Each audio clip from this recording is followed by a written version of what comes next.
शादी करें या फिर ब्रह्मचारी रहें। दोस्तों बहुत सारे मित्र इस क्वेश्चन को पूछते रहते हैं। जी हमारी उम्र हो चुकी है, घर वाले परेशान कर रहे हैं, शादी के लिए रिश्ते आ रहे हैं, घर वाले लड़की ढूंढ रहे हैं, हमें समझ नहीं आ रहा जी हम ब्रह्मचर्य के पथ पर चलें या फिर शादी करें। उलझन में पड़ चुके हैं जी, हमें बताओ हमें किस रास्ते की ओर जाना चाहिए।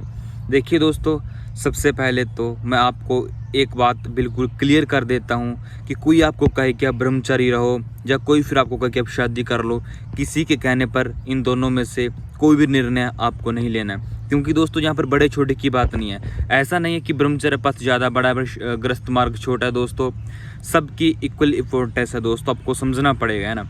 ऐसा भी नहीं है कि एक तुच्छ है एक बड़ा है, आपको बस समझने की ज़रूरत है। देखिए दोस्तों, अगर आप ये क्वेश्चन पूछ रहे हो कि ब्रह्मचारी रहें या फिर शादी करें, इसका सीधा सा अर्थ है कि ना तो आपने अभी तक गृहस्थ आश्रम को समझा है, नहीं आपने ब्रह्मचर्य को समझा है। आपको दोस्तों दोनों को समझना होगा, है ना, अच्छे से। दूसरी बात दोस्तों, मैं हमेशा कहता हूँ कि शादी करें या ना करें, ये क्वेश्चन का हल आपका मन नहीं दे सकता। मन से पूछोगे तो मन तो आपको उलझा ही रखेगा। इस क्वेश्चन का जवाब दोस्तों समय देता है, टाइम देता है ना। अगर देखो कई बार देखा है मैंने कि ये क्वेश्चन 20 साल 21 साल 17 18 साल के लड़के पूछते हैं ना। हमेशा कहता हूँ दोस्तों, अपने आप पे काम करते रहो, अपनी चेतना पे काम करते रहो, खुद को समझने का प्रयास करते रहो, है ना। अपने आप दोस्तों आपको एक समय आएगा, अपने आप आपको समझ आ जाएगी कि आपको कौन से रास्ते पर चलना चाहिए ना। कोई भी मार्ग बुरा नहीं है दोस्तों, कोई भी बड़ा छोटा नहीं। हम ये नहीं कह सकते कि जी ब्रह्मचर्य मार्ग बहुत बड़ा, ग्रस्त मार्ग छोटा नहीं। दोस्तों ना, कितने संत हुए हैं जो ग्रस्त मार्ग से गुजरे हैं ना। सबका अपनी अपनी जगह पर अपना अपना इम्पोर्टेंस है। आप चीज़ों को समझे दोस्तों, अपने आप को समय दें। समय के साथ अपने आप को अगर आप अच्छे से समय देते हो ना, खुद ही आपको उत्तर मिल जाएगा दोस्तों कि आपको कौन से मार्ग पर चलना है, आपको ब्रह्मचर्य के मार्ग पर चलना है। देखिए दोस्तों, चीज़ों को समझने का प्रयास करो, क्योंकि दोस्तों ग्रस्त मार्ग भी छोटा नहीं है।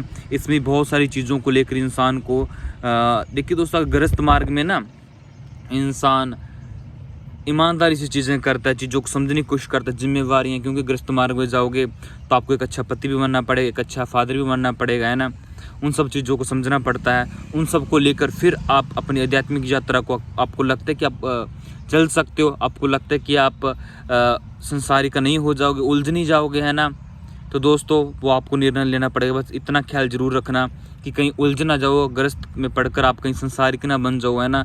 कहीं इस मोह माया के चक्कर में, इस रंगीन दुनिया में दोस्तों खो मत जाना, है ना। इतना ध्यान रखना। अगर आपको लगता है, वो आपको खुद से क्वेश्चन पूछना पड़ेगा, आपको लगता है कि नहीं मेरी इतनी चेतना है, मैं सबके बीच में रहकर भी अपनी साधना कर सकता हूँ, मैं ग्रस्त मार्ग में चलकर भी अपने आप को एक विरक्ति में रख सकता हूँ, सबके बीच रहते हुए आप सबसे अलग रहना सीख सकते हो दोस्तों, तो वो आपको इन सब चीज़ों के ऊपर चिंतन करते हुए इस क्वेश्चन का उत्तर ढूंढना पड़ेगा, है ना। बाकी दोस्तों ब्रह्मचर्य का पथ है ना, इसमें भी दोस्तों आपको ब्रह्मचर्य को समझना पड़ेगा। आप अगर आप सिर्फ और सिर्फ वीर्य रक्षा को ब्रह्मचर्य समझते हो तो कहीं ना कहीं भटक जाओगे दोस्तों, है ना।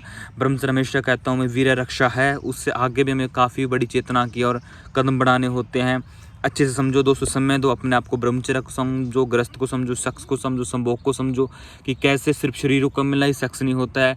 शरीर से ऊपर एक आत्मिक एनर्जी है दोस्तों, उस तक जानने का प्रयास करो। जब आप सेक्स की गहराई को समझोगे दोस्तों कि सेक्स सिर्फ शरीरों का मिलना नहीं है ना, इसमें भी दोस्तों समय देना पड़ता है।